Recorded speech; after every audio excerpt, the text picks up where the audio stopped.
Welcome back to the channel, and no, it isn't a long-form aviation news video, which I know you're all very much used to, but today I just wanted to take a moment to take a look at the National Transportation Safety Board, who have released their preliminary report into what occurred on that Alaska Airlines Boeing 737-9 at the top of the year. Focus has been that door that blew off the aircraft, and per the preliminary findings, it appears to be missing the 4 key bolts that should have been installed.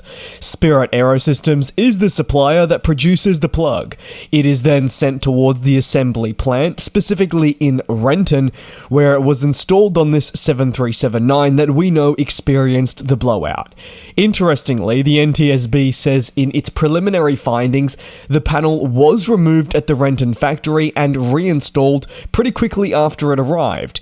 However, the bolts that are essential to holding the door in place were seemingly not reinstalled. Immediately following the incident, Boeing, you'll know, acknowledged responsibility, apologized, and said it wasn't good enough.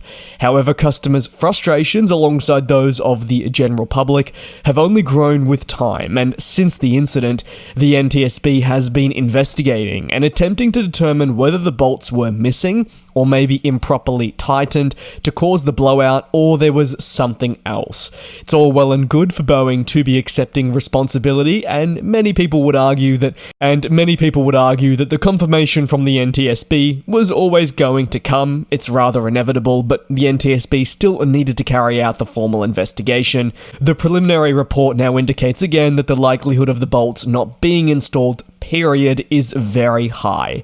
This provides us with greater insight into what happened and adds to the continued troubles impacting the American plane maker. Following the door blowout incident, the FAA issued, you'll recall, an emergency airworthiness directive that led to the grounding of 171 737-9 jets affected with door plugs at risk of experiencing a similar fate.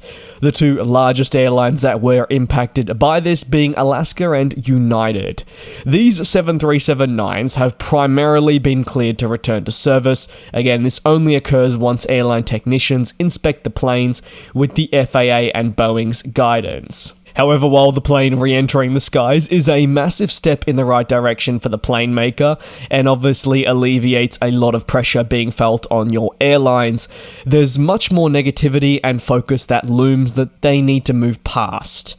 While the NTSB, again, has highlighted a lack of reinstalled bolts to help hold the door in place as probably the key catalyst for why all of this unfolded, the concern stretches far beyond what just happened on the Alaska Airlines aircraft. Such a critical component not being installed falls back onto Boeing's continued lapses in quality control that have seen headlines take center stage across recent years. From the public's perspective, Boeing had been rebuilding its reputation and quality following the late 2010 MAX incidents, and you could even argue that some airlines were of the same opinion. However, these recent revelations see Boeing take several steps back and pose questions about just how much even changed internally for these issues to continue slipping through. There are many components that go into building an aircraft, but if there is one industry or say one product that is built that can't afford to have things missing, screws not tightened correctly, it would be an aircraft, and it would be in our aviation industry, with it being also just such a safety critical field. This is future me interjecting. There's been a few more developments since I last recorded this video, and I wanted to include them here and make it a bit of a well-rounded update on Boeing. So the first port of call is the FAA administrator has said that Boeing's current safety systems are clearly not working as they should, and these comments follow details emerging around the Alaska Airlines door blowout incident as I've been covering in this video thus far.